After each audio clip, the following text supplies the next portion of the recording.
Welcome to this very special episode of Who's to Say. I'm your host, Tom Foolery. This is the second tennis show I'm doing, and I plan to do a lot, but this one is dedicated to someone I consider to be the greatest role model, especially in sport, that I've ever witnessed, Roger Federer. His career only recently concluded after 24 years as a professional. I'm 28 years old, so it's certainly the better part of my life, and I'm all the better for it to have watched him all these years. And as I proceed to tell his story, I'll weave in a couple of historic moments of matches he's played. And there are so many intangibles that are connected with his career, and I'll be touching on as many of them as I can conjure up. I'm already struggling to introduce this because it's hard to put into words just what he's done for me, for the game, for tennis history. Uh, I think even with his retirement being so fresh, it's been hard to process. And I watched as many of the retirement celebrations as I could. They were all very emotional. I expect they will be today, and I'll be telling part of that story as well. But even though statistics never tell the whole story, I think we know history is more complex than that. Statistics are only one part of the storyline, but his presence at Grand Slams, for those of you who are unfamiliar with the standards of tennis, it's like having four Super Bowls in a year to have the four Grand Slams, Australian Open, French Open, Wimbledon, and the US Open rounding out the year. Uh, he's been a fixture at those for basically 2 decades. And I think some of the most impressive records that he still holds, and granted they're up for grabs now that he's out of the game, but I think this helps set the stage a little bit because as I get into some of the more human parts of his story, we can keep these in the back of our mind that he truly was a stalwart at these slams for basically the entirety of his career. So reaching the pinnacle of world number one is like climbing Mount Everest anyway, but he holds the record for most consecutive weeks at number one at 237 weeks. That's massively impressive to retain that spot despite, as we know, so many rivals vying for it and just the ups and downs that you have over the course of a tennis year. One of the other really impressive streaks that he has the record for still is the longest grass court winning streak at 65 matches. The grass court season is very short. It really only exists around Wimbledon, and that takes place in late June, early July every year. So to win 65 matches, that spans several seasons. And it's certainly a surface that he dominated on like no one else. Really surpassed a lot of his historic peers from Bjorn Borg to Pete Sampras and the like. So I thought that was a really staggering feat to win 65 matches on one surface in a row. More He has the record for most men's tour finals won in a row of 24. 24 times he reached a final at various levels and stages in the tour and won. That is surreal to think about every time, and all the matches you have to win just to reach a final, and he takes home the trophy 24 times in a row. Now, to round out the statistics, this is really, I think, the crux of how we've come to know him as such a consistent champion. He holds the records for the most consecutive Grand Slam late round placements in a row, 36 consecutive Grand Slam quarterfinals, 23 consecutive Grand Slam semifinals, and 10 Grand Slam finals in a row. That level of consistency and so much of sport is founded on consistency, especially in tennis, where you need consistent strokes that you can rely on. But I mean, to win and perform that consistently is, of course, a next level. And we'll break down some of the very slim margins that get you to that rarefied air of the tennis game. But to be in 10 Grand Slam finals in a row, and he took home most of those, is an overwhelmingly impressive feat, which speaks to his, I think more than his game, his character. How do you keep winning? How do you keep that intense focus? And there is an intense focus that is required. It's said a lot during matches that, especially when you're so closely paired with someone like his rivals, Rafael Nadal, Novak Djokovic, Andy Murray being the paramount three, when you are so evenly matched, I hear commentators talk a lot in a match. Who blinks first? Who loses their focus first?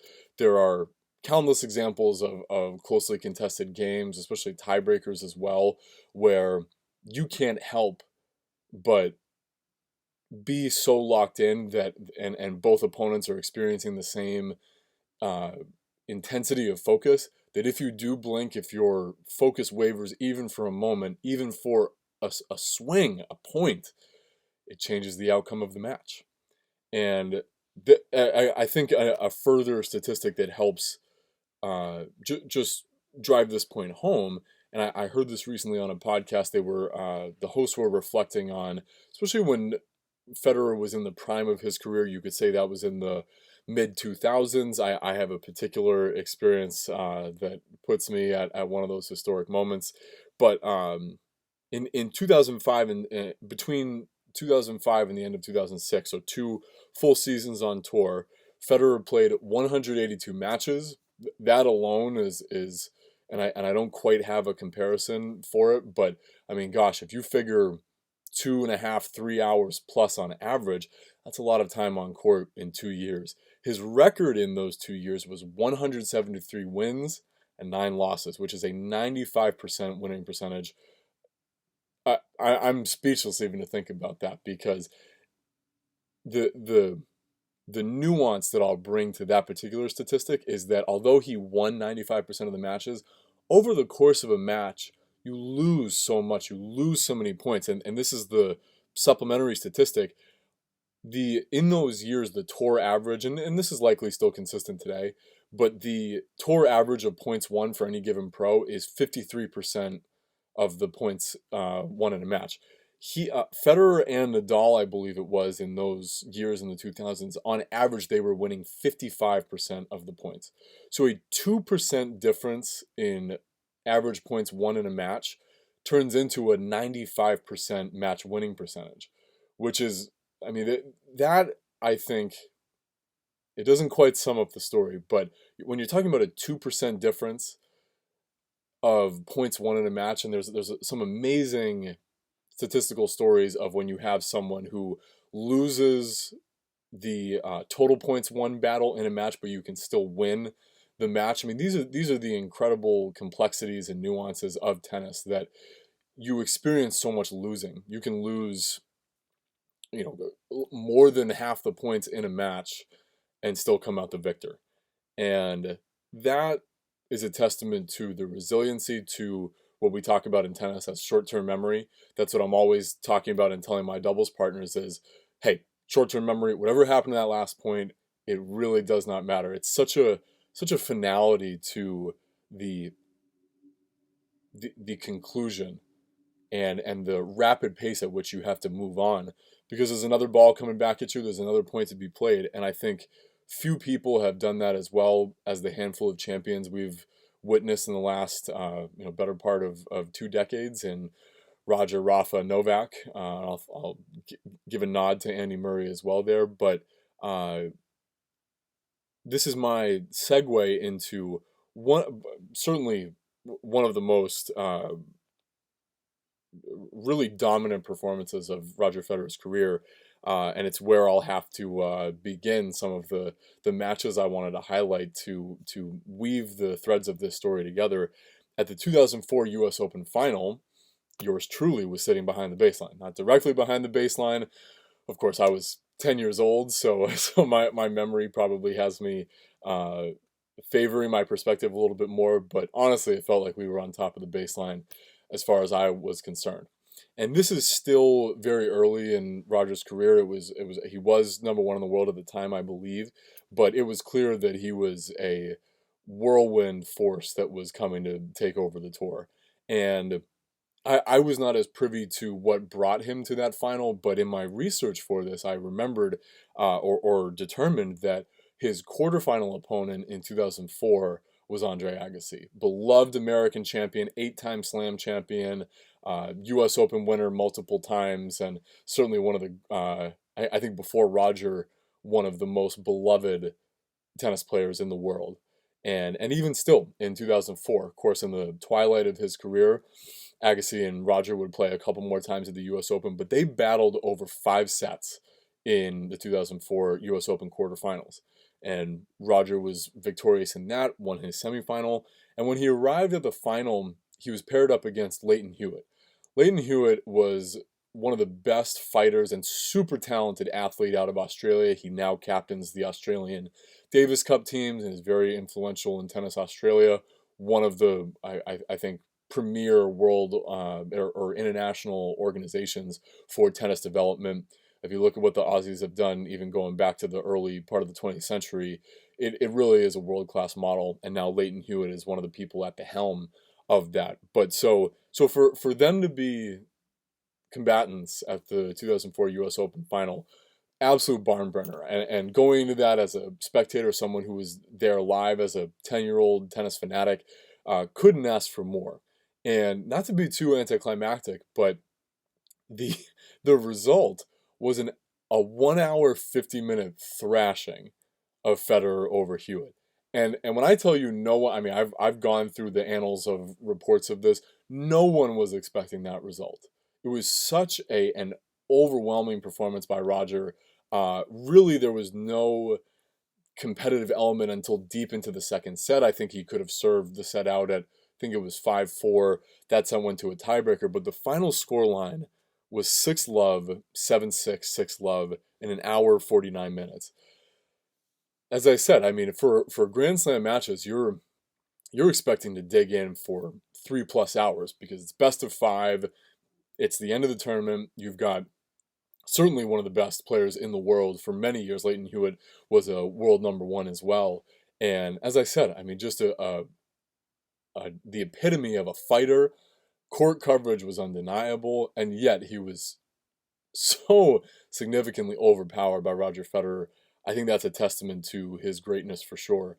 And so to be there as a 10-year-old, I mean, the memory is still such a flash in the pan because, I mean, less than 2 hours of a September evening for the final of the U.S. Open, unprecedented, unheard of. I don't really think we've seen any finals like that since.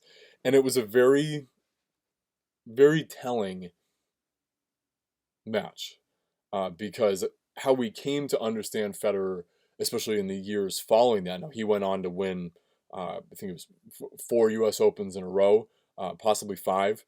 I should have that note in front of me, but especially on the hard courts there, that's a consistency year over year that's hard to fathom.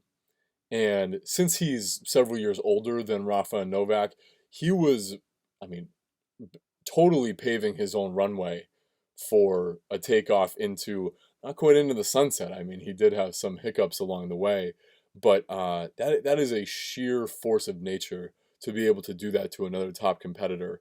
And you know, it may seem like I've jumped right into the pinnacle of his career, but for me, it was a very impactful moment to be witness to such greatness. And even then, it didn't seem easy. And this is something I wanted to address in this tribute, that people associate with Roger Federer this ease and grace, that his game seems so effortless. And yes, his game is beautiful and fluid and balletic, but I like to think I was immune from thinking it was easy. Because as a student of sport, and I try to make this distinction now, because especially lately in these matches where I find either a young player paired up against a vet like a Novak or Roger or Rafa or Wawrinka, any of these vets who have been around for a while, even if they're playing a young gun, I don't find myself really favoring anyone. And certainly back when I'm 10 years old, I can't help but passionately favor my favorite player. But the distinction I'm making between being a fan versus a student is that now the habit I'm in is observing and enjoying. So if a couple of years ago the French Open final was Novak Djokovic versus Stefanos Tsitsipas, and I'm a fan of both, and I found myself going to that match. You know, certainly yes, I would love to see Novak win a French Open, another one, add to his slam total. But more than anything, I want a competitive match that you can be immersed in and entertained by and enthralled by, and we certainly got that. And so to bring this back to Roger, it's really easy as a kid to be a fan, but especially knowing that once he made his retirement announcement, I had to go back and start watching classic matches and really consume anything I could of his. I find myself making that transition into being more of a student of the game. And that serves my ambitions of being a tennis coach, of being a better player, is you can't help but learn. And it became more apparent to me that there's hardly anything effortless about Roger's game.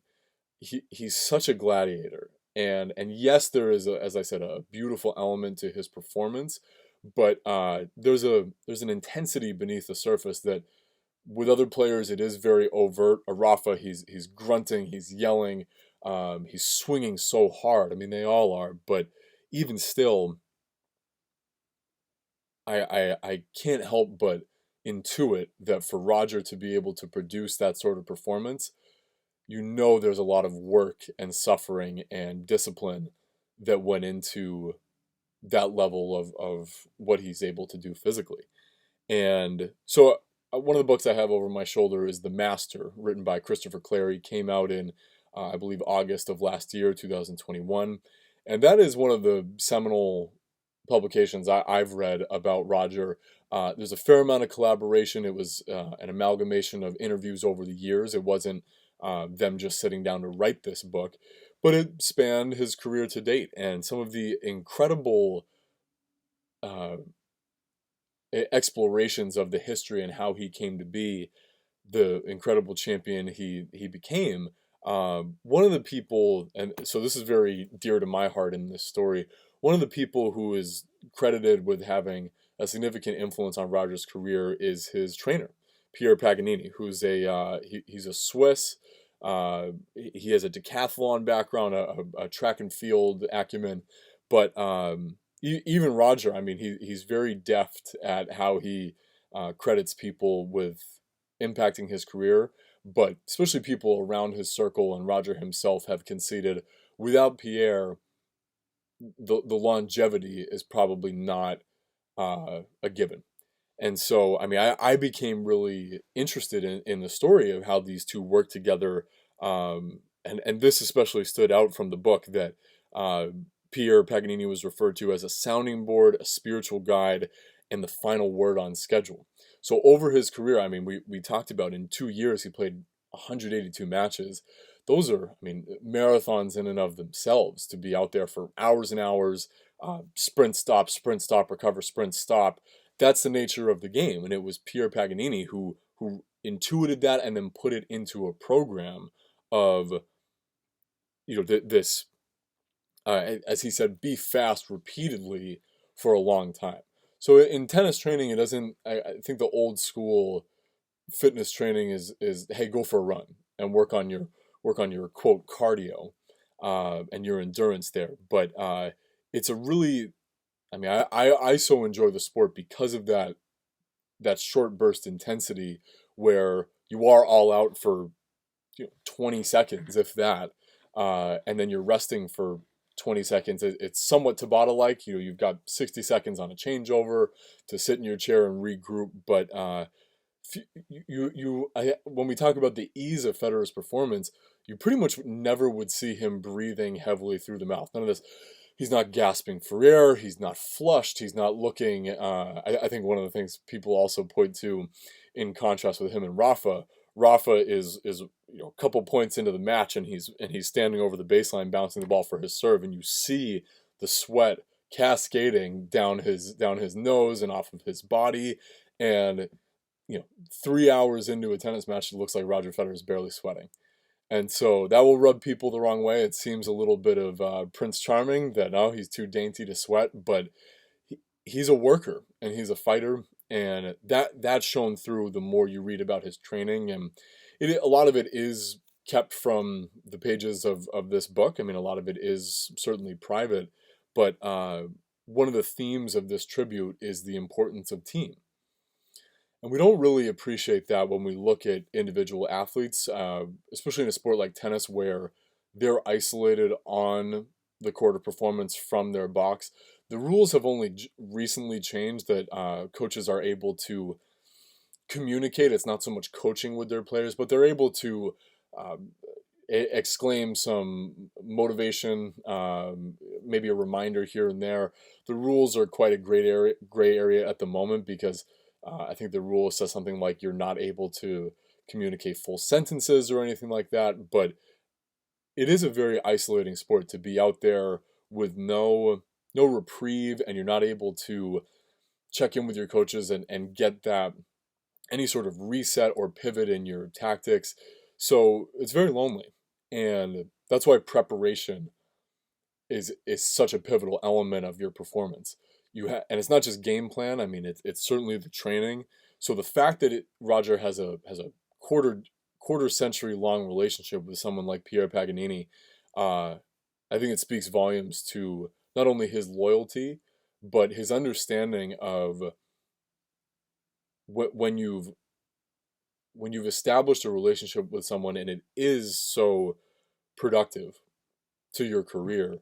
Uh, I mean, to be cliched, it's one of those if it ain't broke, don't fix it. But uh, the world of tennis training from a physical standpoint, and as I said, this is something that keenly interests me with what I plan to do with my coaching career. There still seems to be a lot of missing links, and we see this with the injuries, even for young kids. A lot of young players have missed a fair amount of time in the last couple of years with serious injuries, and they're not even playing the same volume of matches that guys like Roger grew up playing. So it's a really interesting case study there. But I wanted to highlight Pierre's influence on Roger's career because he was with him from the jump. And so you see in the early 2000s this incredibly fit and graceful player who one of his proudest records I know is that Roger Federer has never retired from a match, despite some injuries that he's sustained uh, in in matches, and that's as good a reason as any to retire and not stick it out to the end of your best of three or best of five sets. Never has he retired. That is, I think, a grit that often gets overlooked. And there actually was an interview I heard about where Roger was asked if it's perturbing or annoying to him at all that people talk so much about his effortless movement and how he makes it look so easy, and people don't talk about his grit enough. And he said, "Yeah, that bothers me." And that's another glimpse of his humanity. I mean, I like to say Roger Federer made crying cool again because either in a win or a loss, he he would still, I don't know if it was a loss of control over his emotions because certainly within the confines of the match, we witnessed this superhuman control over his emotion, and he would let it out positively. The screams of "Humyatse" and "Come on" and "Let's go" and "Ale." He's a multilingual Swiss international, so he has lots of shouts that he goes to. But still there was the occasional in the darker days of his career, which I'll be getting to in a little bit. There was some of the shouting, some cursing. Um, there is an infamous incident in 2009 playing Djokovic where he smashed a racket on court, and it's amazing that those things are exceptional in his career, these outbursts. But man, at the podium, when he's got the microphone in his hand, not afraid or ashamed to let the tears go. Again, both in the ecstasy of victory and in the crushing disappointment of defeat. And as a very emotional player myself, I was really drawn to that. And not necessarily in that it's a license to be overly emotional, but just the fact that you don't have to be so stoic. Because, I mean, we get told a lot, I think it's really counter to our nature when people say take emotion out of it or get your emotions under control. Uh, that's a that's a really insurmountable demand to make of people because we're not robots, despite what people might want us to be. And even though I think they're someone who also had a tremendous influence on Roger Federer's career was Stefan Edberg.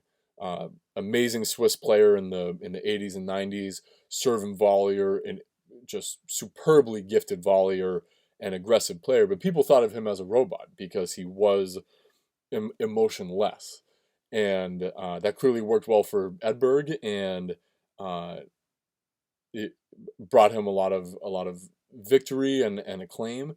But it took a Roger Federer, especially in the age of more media coverage. That's sort of an underlying part of this story as well, is that as a one of the greatest players of all time, he also was part of the expanding era of mass media. Tennis became much more accessible through the Tennis Channel, broadcasting deals really like never before.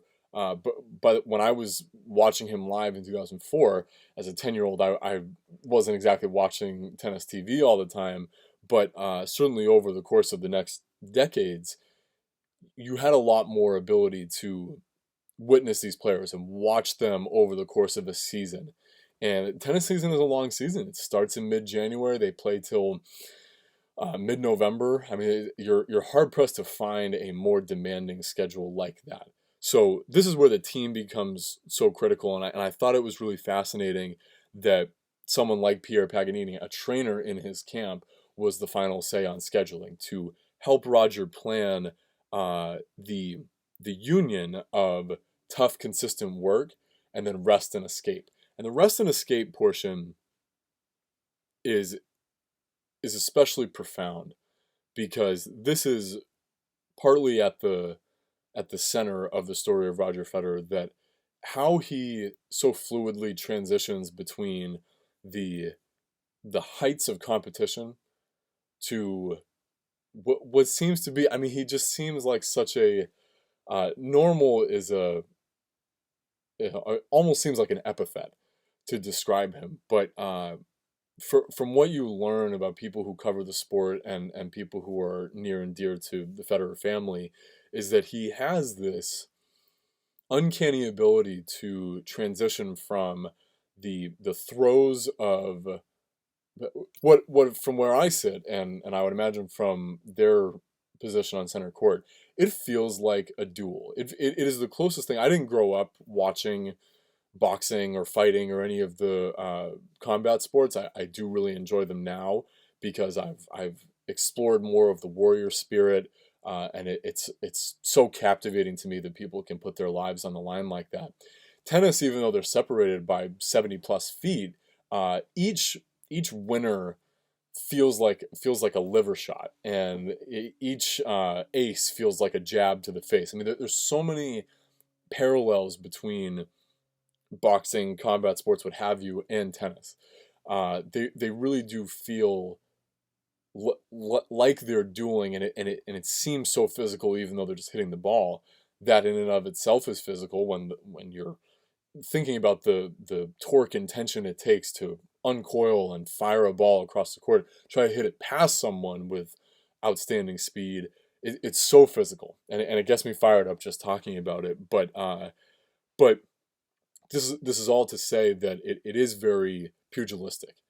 They are fighters out there dueling, and only one guy's moving on. And defeats can be narrow, or there can be a knockout victory. I've mentioned this before. Andre Agassi talked about turning points, just like in life. Any point can be a turning point, and that's singular. I mean, there's not necessarily turning points.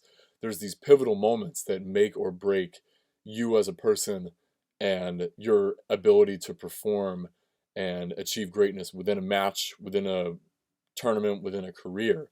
And so it never ceased to amaze me how Federer was able to, I mean, as I said, he was very resilient, but I was also witness to some of the most crushing defeats of his career, and this is a transition into chapter two, which is for me has to be the greatest tennis match of all time in my lifetime, and I've seen some amazing ones.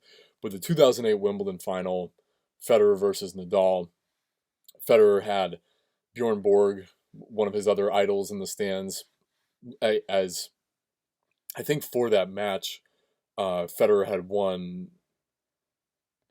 4 Wimbledons in a row. Five. He was looking to break Borg's record of consecutive Wimbledons won in a row. He had beaten Nadal the previous year Nadal, as I said, 4 or 5 years younger than Roger, clay court specialist, dominant champion at Roland Garros and all the clay court tournaments. And without Rafa, I mean, Roger is definitely one of the best clay court players ever. But the fact that they were always up against each other on the red dirt made for some really compelling matches over the years. But it was shocking to see, truly shocking and disconcerting as a Federer fan to see this muscle-bound Spanish bastard vie for the Wimbledon championship and to do it with such I mean it's emotional even to harken back to that memory, because as they battled each other, as the sun said, there's so many poetic elements to that match in 2008. The sun's going down by the time they're deep into the fifth set. Uh, the people who are there talk about how it's significantly darker than what you see on TV, because TV, even in '08, they have the technology to brighten the display. You can better see the ball, you can better see the grass and the players, but on court in the shroud and shadow of center court in London, England, at well into the evening, I think it's 7 o'clock there, or maybe later, they can hardly see the ball, and it's after almost 5 hours of playing on court. And again, that's that narrow focus intensity that if you blink, literally, the match could be over. And so Federer with so much on the line, and I think if we were to put ourselves in these shoes of expectations, where if we find ourselves, whether in sport, in business, in life, where we go into a situation feeling like we're supposed to be the victor, and I'm not saying Roger felt this way at the time, but the rest of us feeling this way, that it's his home court, he's been here, 4 or 5 times before, he beat Pete Sampras the first and only time they ever played at Wimbledon, beat him in 5 sets. You just think there's an inertia of destiny behind someone like Roger Federer going to play on center court in Wimbledon, and maybe some of that crept into his psyche as well. But for him to then lose to Nadal in that setting, with so much at stake, just in terms of legacy, history, uh, what would then really set the tone for their rivalry. Um, it does seem like a crushing defeat, especially to be in a fifth set where it's really only down to who's the first to win 6 or 7 games and take home the trophy. This is one of the more quixotic elements of the Roger Federer story that only in hindsight am I able to appreciate, because I remember sobbing uh, as a 14 year old getting ready to go into my freshman year of high school, just finished middle school, and sitting there in front of the TV for those 4.5+ hours, only to have it come crashing down as you watch Nadal crumble to the grass in ecstasy of victory, and Roger has to bow his head and go to the net and shake his hand. I mean, you couldn't ask for more. I get romantic and emotional about the game of tennis because of these things that make it so human. The fact that it is expected in the comportment of the game of tennis, you as a competitor then go to the net to shake hands with the person who just beat you and offer some sort of congratulations, well played, it's your day, well done.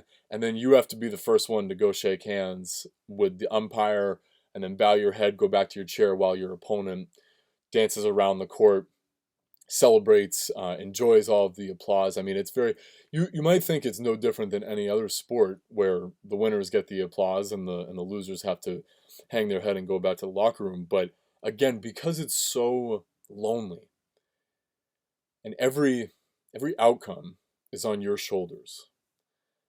I think that's why the wins and the losses mean so much more, and are felt so much deeper than anything else. And I mean, with that '08 Wimbledon loss, it's not necessarily like we all thought, well, Nadal's got his number now and we'll never see Roger again. But uh, you saw that he was vulnerable.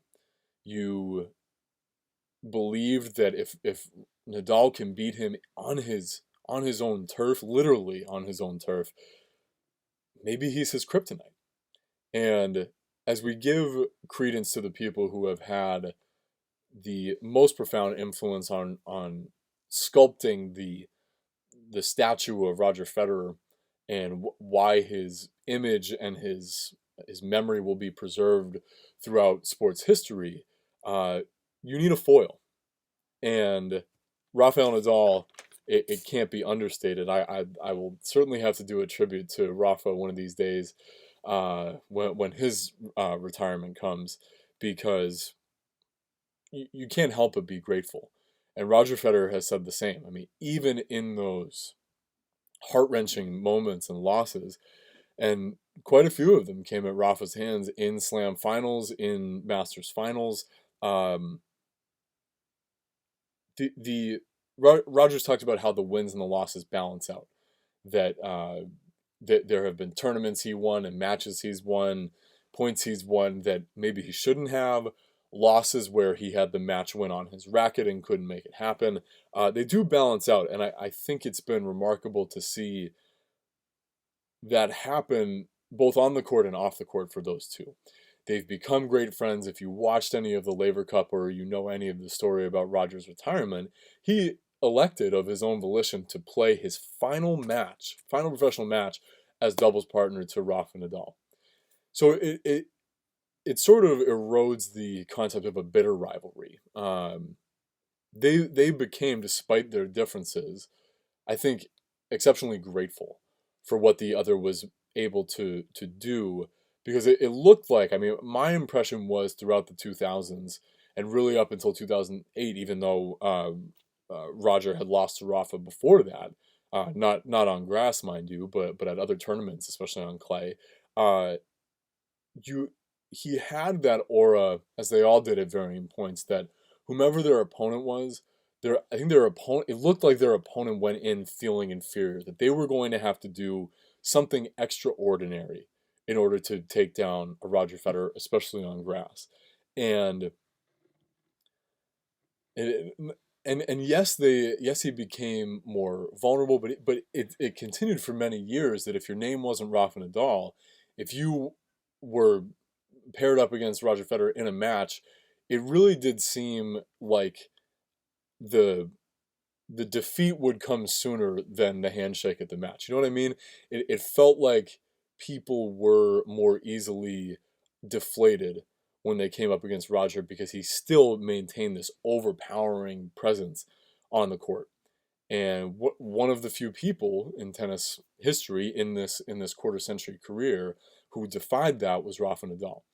Novak Djokovic came hot on the heels of that, started to, even though Roger had his number early on, Novak really rose to prominence and defied what a lot of people thought was possible, became another core rival in that group.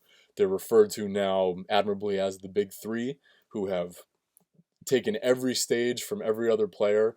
And I mean, the stats around their presence at Grand Slams and major championship wins, Master Tournament wins, I mean, it's unprecedented what Nadal, Federer, and Djokovic have done. But two of them have not retired yet. So this is to bring it back to Federer. And from 2008 onward, what became, I mean, yeah, the next 10 plus years or so, where they continued to vie for every title, felt like they were always meeting in quarterfinals, semis, and finals. You couldn't ask for more as a tennis fan. They were the most deserving combatants. And what they elicited from each other, uh, is it's been hard for them to describe. But even as a fan, your biases can thwart your ability to appreciate that sort of rivalry when you are rooting wholeheartedly for Federer, as I did more often times than not, and then to have your hopes and dreams dashed by another amazing player. It is hard to appreciate that, but this is the beauty of Roger's perspective and his ability to step back. Over the course of his career, he's been able to speak to, yes, it fucking crushed me to lose those matches, but at the same time, it every time it lit a fire. or reignited a fire. And if you've heard professional athletes talk about the potentially empty feeling of reaching your goals, of, okay, I've won, as Roger Federer ended up doing, 8 Wimbledons. What doesn't what keeps you chasing eight? And how come you're not satisfied with 1, 2, 3, 4, 5, 6, 7? Uh, if you've won a Grand Slam, 5, 10, what keeps you going? Because truly, I mean, I have done a fair bit of research into hearing, especially individual sport athletes, Olympians, fighters, golfers, tennis players, etc. When they achieve a major championship or title or accolade, uh, and all of their training and resilience has brought them to that, and with all the visualization they've done to realize that reality, when they get there, it can be a letdown. And I think some of the few people who have been immune to that include Roger Federer. And to bring this point back around, his fluidity of character and of awareness has preserved him against that letdown. And what I mean by that is he has this, or had, should I say, and I'm going to have to quote from the book The Master by Chris Clary, this as one of his former athlete, a Swiss player, Mark Rosset, who was a top player before Federer's time. This nonchalance. I'll quote from Rosset here. Uh, Roger was very relaxed, very at ease, pretty much nonchalant. I think it was a bit of the South African side he got from his mother. There was nothing Swiss about that. What fascinated me about Roger then and still is that he manages to live in the present. He has a great ability to take things as they come. He lives a moment, experiences it fully, takes pleasure in it, and finishes it and then moves on to the next. It's for that reason you have the feeling that things happen very naturally with him. It's a talent. And to be honest, it's a talent that even today fascinates me more than his tennis. So for the rest of us who have been spectators and are not in the inner circle like Mark Rosset was, only recently have we been able to glimpse behind the curtain and see that. But I would imagine that is part of the capital D diet that has allowed Federer to have this longevity, because you all know, if you've been following the podcast, my core belief in the mind body, and that what we experience internally in our thoughts and emotions is not separate from our physical reality. So for someone like Roger to intuit that, to practice it, and reading the book was such a revelation for me to verify that. I think that's a key ingredient, like I said, in his capital D diet, in all of the inputs and outputs that go into making the athlete, that he's been able to fully immerse himself in the experience of any given moment. And when that moment is a devastating defeat, to feel that, to really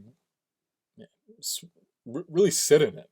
I've talked about for myself, one of the greatest things about my growing experience has been in moments of discomfort or disappointment. Something I've been, if I've done something that was counter to my character or my standards for myself, instead of quickly moving on and either ignoring, I mean, I can make that mistake too, of don't dwell on it, just move on. But sometimes you do need to wallow in it for a little bit. It's not days, it's not weeks, but you have to be in touch with that emotion. And truly, I mean, when I say Roger made crying cool again, I thought that was really exceptional, that he would give in to emotion like that, and positive emotion as well. I mean, he certainly cried a lot when he won, and there was the passion of achieving something like that that really shone through as well. But the mind body component as well that I wanted to address is because it is worth spending some time talking about. There is this innate and undeniable beauty to his game. If I'm being critical of Novak Djokovic, I think the things we talk about in his game or in Rafa's game is not quite the beauty. There's different elements that make them unique. But if you've ever watched a Rolex commercial during a tennis tournament, and if there's a frame by frame slow motion of Roger Federer swinging and murdering a ball, even though it's a powerful act, uh, this this stillness of his head, there's hardly a hair out of place. One of the things that from a technical standpoint is so captivating with, if you watch a Roger Federer stroke, um, his head and his focus. That ball is long gone and his arm has wrapped around his shoulders and his head is still staring at that spot where the ball was. That is a lesson to all of us players, to be sure. But I can tell you from my own experience of that there's really two things that take someone's eye off of a ball when you're playing tennis.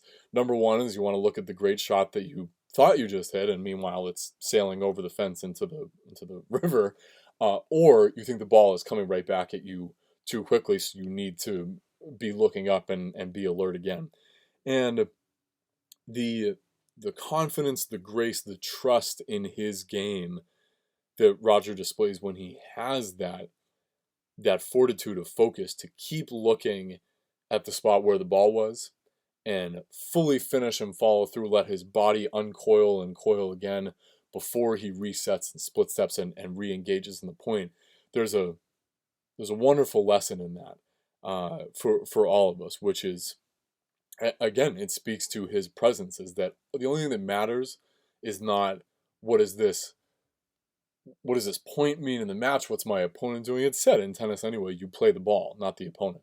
And of course, professional players, world-class players have that uh, unconscious sense of court movement and what they want to do based on their opponent's skill. But I know they'll tell you that really all that matters is that ball that's coming at you. And are you focused enough to watch your racket swing past you and have that intensity to lock in just for a split second, because that's all that matters. It's it's a it's a presence of mind that when we talk about flow, I've talked about flow before on this podcast. You can't question, you can't be too far outside of yourself, because if you do, then you lose you lose the connection with flow. Flow is about this unconscious state where it's challenging and it's immersive and it requires your full attention to the exclusion of external stimuli. That's been one of the definitions of Dr. Jim Loehr, who's someone I greatly admire in the sports psych space. He says that mental toughness is defined, or I think it's he has compiled this definition of mental toughness from other athletes and teachers and psychologists, but it is the focus on a present task to the exclusion of external stimuli. So excluding sight, sound, senses, the meaning of any given point, and just focusing on what's my technique. What am I doing to hit this ball well, where I want it, and be reset, split step on to the next point.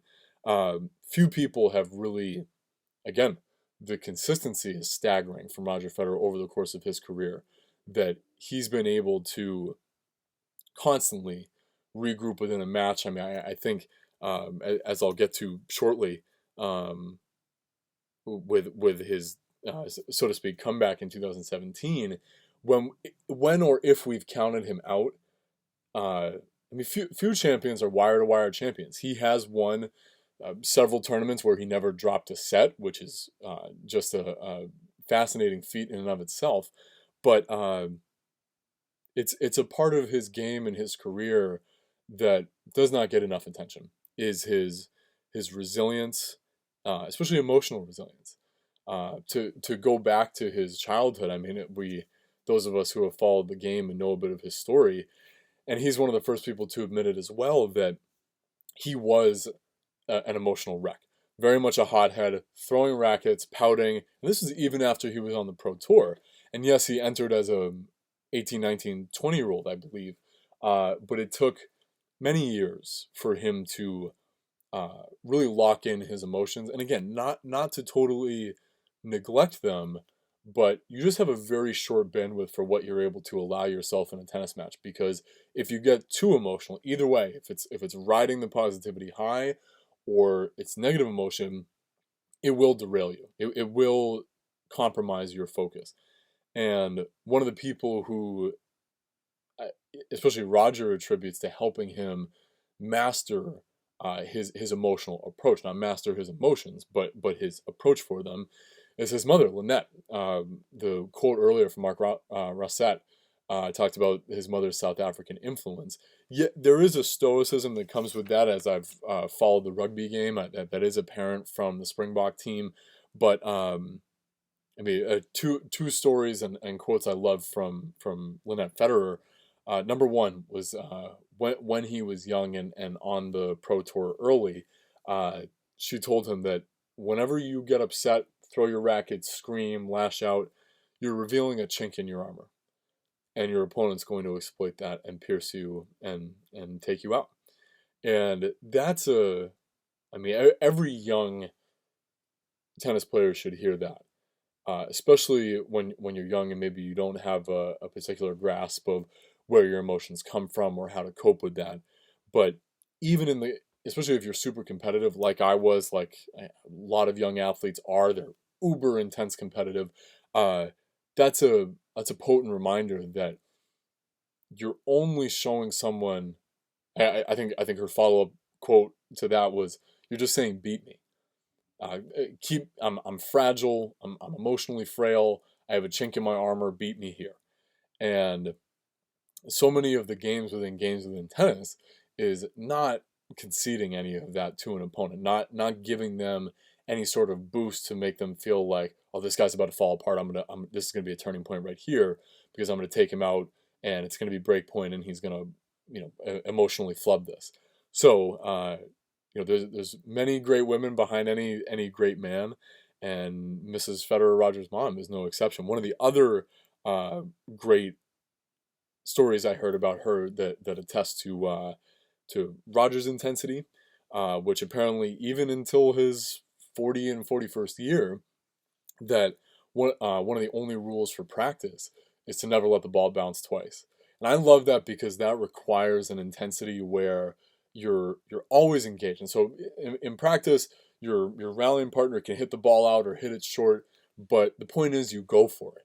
And I got to witness this personally, and I'll get to my experience in 2019 in a moment. But uh, even in practice, and one of my other favorite stories of Roger is that he's quoted as saying that, "I didn't know you were supposed to win in practice," which means that, and this is really important for those of us who are learning new things, is it's not about the success markers so much. I mean, when you're practicing, when you're trying something new, when you're refining your skills, even someone with world class ability like him, which is honed through thousands and thousands of hours on the practice court, uh, you you can you can remove the pressure of winning. And not everyone agrees with this. I mean, I know there are some critiques of that. It can be very unique to the athlete and the camp, but that really resonated with me because even on the practice court, I can get really hung up on, well, that ball I was just trying to hit up the line was 2 inches out, or I'm working on that. I just lost 2, 3 practice points in a row. What the hell? And as often as I remember, I didn't know you were supposed to win in practice, it takes me back to the place of humility as a student, that especially in a game like tennis where you get constant error feedback. I hit the ball into the net, I hit the ball right to my opponent's forehand and he blasted it past me, I hit the ball long, etc. uh, it should humble you to go back to that reset, to go back to fundamentals. And nowhere else is that more apparent than on the practice court, where you're supposed to be working through sticky spots. And it's true. I heard the world class jiu-jitsu coach John Donaher speak about this, that anytime you pick up a new tactic, practice, stroke, technique, whatever, uh, it is going to make you practice like a novice again, where even though you might have a skill set, when you try to put it into practice, you're going to come up short and you're going to look like a fool. And where the growth happens is being able to have a conversation with your ego where you understand it's okay and it's expected that I'm not going to win and I'm not going to perform this perfectly every time. But the growth phase is in being knocked on your ass a few times and sitting there and saying, "Gosh, this is uncomfortable. How do I stop ending up here so much?" And then that's where you really start to learn. And it's a just a beautiful sentiment that he it attests to his emotional quotient, his EQ, his emotional intelligence, and it really I think is a necessary complement to his physical game. And it leads to once more the harmony of mind body. One other excerpt I'll take from the book is one of my other favorite tennis players of all time, Andy Roddick, U.S. Open champion, American great, International Tennis Hall of Famer. I think he only beat Roger 3 times in all the matches they played, something like 20 plus matches. A lot of those were in Wimbledon finals, U.S. Open finals, Masters finals. You just feel for the guy, and he still had such a respect for Roger because he saw, as evidenced by this excerpt, this uncanny ability to have his mind always be in commune with his body. So Roddick said it's really saying something when you're serving 140 miles per hour and the guy across the net's not in a rush. You don't do that without having complete control of your hands. If I serve 140 against most people, they're making an exaggerated movement, they're getting their body out of the way. Roger was in complete control, even if he was uncomfortable. So that was probably more annoying to me than a lot of the other things. Just think of all those wasted extra movements the rest of us make throughout our careers that he's not making, Roddick said. That's saving a lot of mileage and a lot of stress. The racket is like an extension of his hand, and that's kind of what it felt like when you were facing him. That there are so many ways you can sum up the physical manifestations of what Roger Federer was able to achieve in his career, but it bespeaks this truly the fluidity, the the natural expression that when you feel like is and it's true. I still attest he has the best racket skills of the modern generation. Yes, there's new racket string technology and all that, but truly, I mean the presence of mind body that he was able to exhibit for the entirety of his career is unparalleled in my mind. And that's a great example because Roddick was, with the exception, and Roddick was a smaller guy than some of the big servers we see today. John Isner, Riley Opelka, Karlovic, all guys who are 6'9", 6'10". I mean, they're these titans who are just bashing the ball down into the court. Roddick is 6'1", and just had this incredibly dynamic serving motion that he would pop balls off at 140, 145, consistently 130 plus, hitting a second serve at 130. Disconcerted most of the players he played, except for Roger, who was able with this efficiency of movement to just block the ball back. And Andy Roddick, another incredibly high EQ player, was able to realize and put into words that just by dint of minimalizing these extraneous movements and potentially the emotional physical stress that would come with that, Roger was able to mitigate a lot of that. And I agree. I think that preserved a lot of his mileage and endurance throughout his career. That he was able to have this efficiency of technique. And we know, I mean, this is why I have become so passionate about proper technique in the weight room, in tennis. That is how you avoid injury, through an efficiency of movement. And that is different for every player, for every person who's lifting a weight, who's doing a squat, who's swinging a golf club, etc. And you have to learn that for yourself.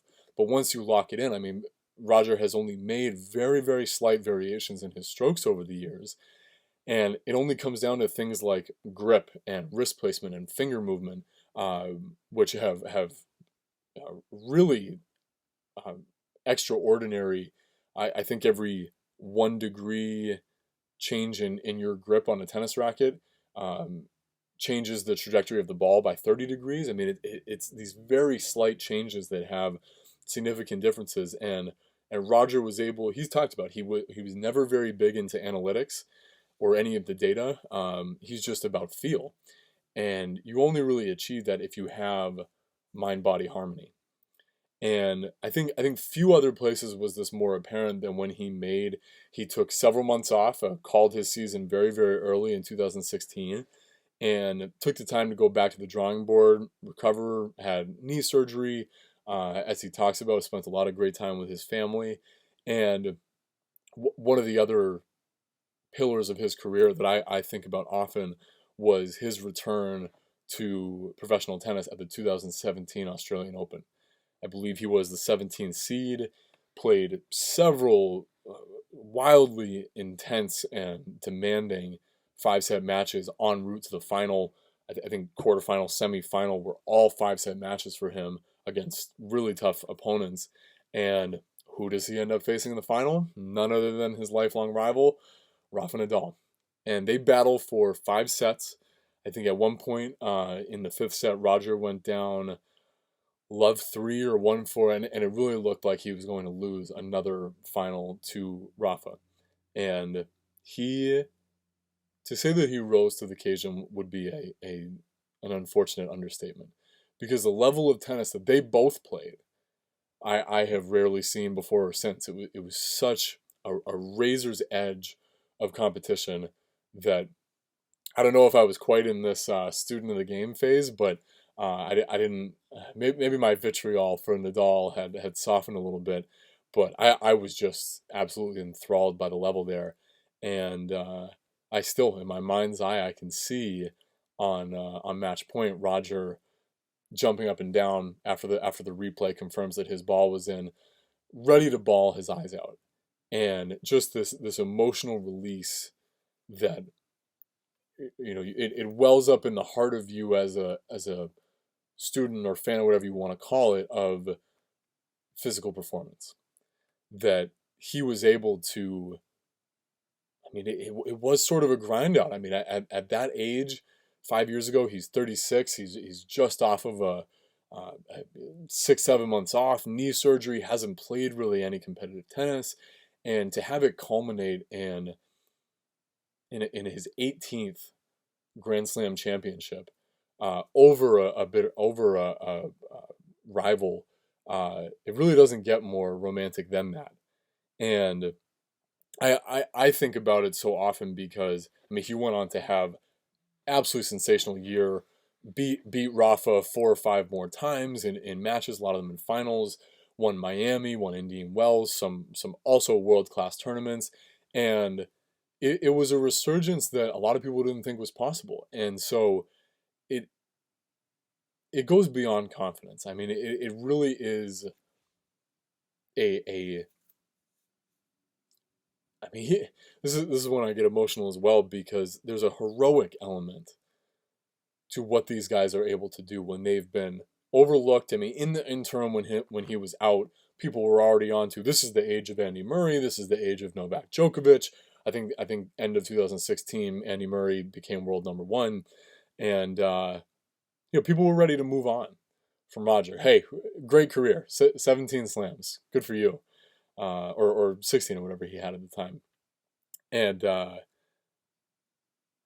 you can see the temptation into complacency and hey, whatever I have from here on out is icing. But this is why I wanted to give due tribute to his career, that he came back with a maturity and a fire uh, that was really inspiring, and it cascaded into, as I said, a sensational 2017. Won Wimbledon that year as well, many other tournaments in between, and then won the Australian Open in 2018 the next year. I mean, just a phenomenal return to greatness and to the competitive world that people really didn't anticipate. People even like the great Martina Navratilova going into 2017 said, I think Roger's probably won all of the slams he's going to win. And he went out and won 3 more. And you just love a story like that, don't you? I mean, for such a I've neglected to this point to talk about his likability, but one of the other great records that Roger Federer holds is 19 years in a row. He was voted by the fans the tour favorite, fan favorite for 19 years in a row, and that doesn't happen unless you are like that can't just be all, that's not just all on court. It is, first of all, I mean, totally avoiding any scandal, any bad word in the press. Never been a thing like that, which is so rare in modern sport, right? I mean, you can nitpick anybody. Almost no one's immune from that, and so, but we even if he did have something, um, and I'm sure there are things I don't know about. He's human for God's sakes, but still, I mean, he does inspire this fealty, this loyalty, because of his humanity. It's true. It's said that everyone in the world thinks they're Roger Federer's #1 fan. I'm rocking the hat. I got the books behind me.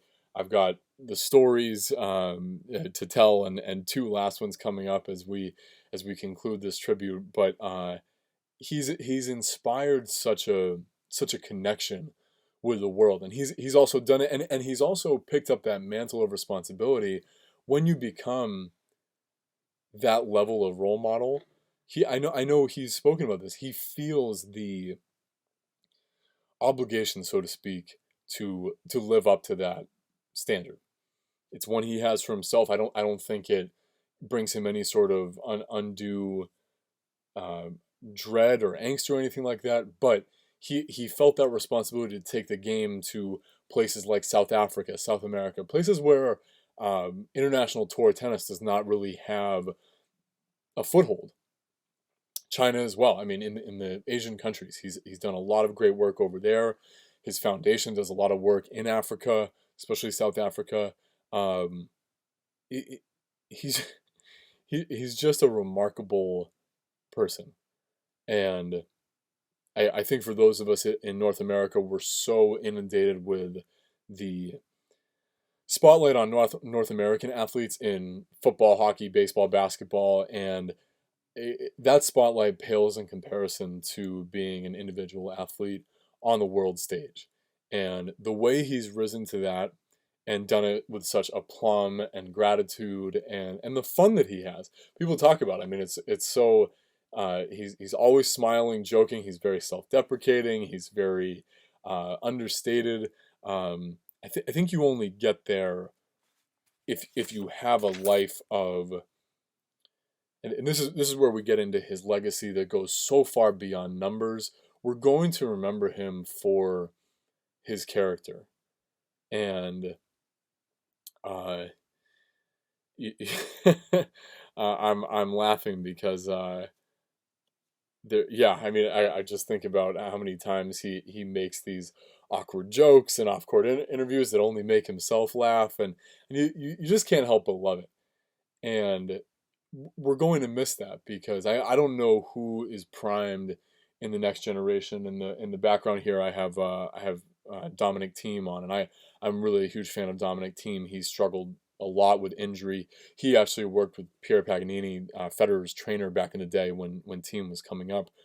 But you're hard pressed to predict who is going to be the future of this level of world class performance and world class character. And that's what's so inspiring to me about Roger, what Roger did throughout the course of his career. Um, I'll say lastly two moments that are really definitive in my mind of Roger's career. Um, Rounded out in 2019 when I had the incredible serendipitous fortune of going to Indian Wells, which is considered the fifth Grand Slam. I mean, it's such a uh, unrivaled tournament. For the setting, you've got the mountains in the background. At that time of year, it's hot. It's in the 80s. It's in march in the desert, in Coachella Valley in California. And in a 36-hour span, we were lucky enough to see on the tournament court and the practice court Nadal, Djokovic, and Federer. And I mean, total made me feel like a boy again to be court level with these guys. I mean, I have this incredible image. I'll have to include it in the visual here, but Djokovic practicing in the forecourt, and in the background is Federer practicing, and then the snow-capped mountains in the back. Really something out of a comic book of your heroes. But Roger went on to make the final in that tournament. Played team in the end, and team beat him, which was really quite an impressive accomplishment for Dominic Thiem. But later that year as well, Roger still playing great. I mean, this is less than a year removed from more titles in 2018. He makes the Wimbledon final, and it's the first year where they've instituted a fifth set tiebreak rule at 12 all. And wouldn't you know it, he's competing against Novak Djokovic in the final. And such a high pace. I mean, it's grass, so they're both charging the net. The points are ending so quickly, so viciously, so violently. I think Federer had a 6-1 third set, but they go to the fifth set at 12 all. And one of the unforgettable moments of that match is that before they get to the tiebreak, Federer had match points, or only one match point, I should say. And I mean, shoot, when you and on his racket while he's serving, and if you couldn't, if you ask a player like that, would you like the match on your racket, match point against Novak Djokovic at Wimbledon Center Court, Roger Federer could not have asked for more, and he was dashed. Didn't convert that match point, and in the tiebreak in the fifth set, he loses to another world-class rival, someone very deserving, someone gritty. One of my favorite stories from Novak Djokovic from that match is a very pro-Federer crowd chanting, "Roger, Roger, Roger." And I'm on the edge of my seat thinking I would do the same. And Novak tells the story after that the mind trick he had to play was that he had to tell himself that they were chanting, "Novak, Novak, Novak." That is the mental insanity to a degree that you have to embrace to overcome a colossus like Roger Federer. And again, to speak to the humanity of watching Federer go to the net, despondent, sit in his chair with the 1,000-yard stare, thinking about what it could have been, the emotions boiling up inside of him as he has to go to the podium, say words complimenting Novak, speak to his defeat. I think that grace is arguably more impressive than him swinging a racket, because so much is demanded of you as a tennis player, as an individual athlete, that your coach is not going to get up on the podium or to the microphone and say, "Hey, we could have done this, that, and the other thing differently." It's all I. And it could create an egomaniac, selfish, self-absorbed person. And yet, instead, what we get is a man like Roger Federer, who is able, as his peers have said, I think it was Chrissy Everett said, he's able to fall back on happiness. There's been other stories, not from that match in particular, but crushing defeats where he feels the pain of that defeat and then walks through the door of his hotel room or his house and is on the ground crawling around with his two sets of twins. They're grown now, but another colorful addition to the story of Roger Federer's life is that he has two sets of twins, if you didn't know that. But truly, I mean, I came to have a deep admiration, and worth noting in this day and age, I think we are bereft of quality role models, especially for men. I think there are very few examples that young men have to genuinely admire other men. And I couldn't help but admire someone whose career was not only defined by numbers as much by perseverance, character, spirit, discipline, presence. Again, it's very depictive of the warrior spirit, that you can give your all and come up short and still have the perspective that says it's okay. I have other blessings in my life that I can fall back on, and as I said, it's said about Roger that he can really fall back on his happiness and on the incredible wealth of intangibles that he has in his life, and uh, this really came to fruition in his retirement speech, which I'm going to link to in the show notes. It's a it's a must watch because it's it really is the pinnacle of the emotional life he's led on court. And when we give due attention to the people who have helped shape his career, he certainly gives all the credit to his family. But one of the things that really stirred me emotionally was when Jim Courier was on court asking Federer, he said, Roger, your family means so much to you. That you've talked about how they've guided you over the course of your career. What would you like to say to them and about them? And Roger very jokingly says, "Oh, we're gonna go there now," and he's barely holding on by a thread to his emotions. And um, for me, where I really started to lose it, and could very well lose it again, is when he starts talking about his wife Mirka. And I've saved this for the end because I mean, this did happen again at the end of his career, at the end of his retirement speech. The camera pans to Mirka for the broadcast for, I mean, what seemed like a lifetime. Um, she's crying, understandably so. What people might not know about Mirka is that she was a former player as well. When they met, she's a couple years older than him, had a professional career. I think she was top uh, 30 or 20, or still a world class player. Had to retire early from chronic foot injuries, but she transitioned into this role as teammate to him, and as a wife, mother, very integral part of his business team as well, which I think is really, I just think that's so cool. I mean, that's exactly something that I want from my partnership going on 9 years with my girlfriend. I can't imagine where we'll be if we're blessed enough to be 20 years on. But one of the things that I love that Roger said in the end was, as he's choking back sobs, he said, she could have asked me to stop a long time, or she could have made me stop a long time ago, and she didn't. Uh, Kids at home, two sets of twins, traveling life.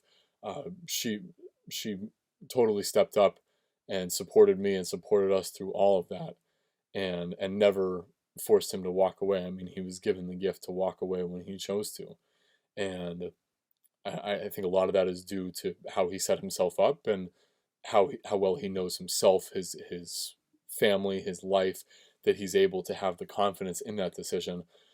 Of course, we're all dashed that we won't get to see Roger Federer run around a tennis court anymore, but the way in which he concluded his career is it's it was handled so beautifully, and I would say almost perfectly. That he got to dictate it, he got to have fun, he was able to say what he wanted to say, receive the love, give the love. I mean, that is so much of the cycle of his career, is his appreciation for what he was gifted in, his natural ability, opportunities, the good luck of people and places who surrounded him, and then what he was able to give back with that. That's a universal lesson for life that is part of why I'm so grateful to him and his example. Um, and he says he's not going anywhere. So, in my tribute here, I very much hope that's the case, because the tennis world needs him, the world needs him. Um, I mean, as I said, I learned and have channeled so much of his example into my own life. That's why I'm talking about this, because I felt compelled to just get some of this out there, because it's marked a sort of an epic in my life, that this man who's been competing and uh, risking and producing and training so much for the sport that he loved. Um, it's nothing short of inspirational as I seek to do the things that I love and commit the same amount of energy, discipline, consistency to it. There's no one else I would rather have as a role model than Roger Federer. So I hope if you don't know much about him, I've given you enough of a coloring of the portrait of his life that maybe you want to go pick up some books, look at some interviews. I'll definitely be posting the on court interviews at his retirement, linking to some classic matches that are on YouTube. So you'll have a couple hours here and there to consume those. But at the end of this, I want to express my deep gratitude and admiration for Roger Federer, the man, the athlete, the husband, the father. Um, really couldn't have asked for more that my growth and my life and the love I have for this sport would overlap with his greatness. And I think I've done pretty well keeping my emotions in check as he would do. And once again, I'm grateful to you all for tuning into this because this is a deep sharing of something that's on my heart and mind.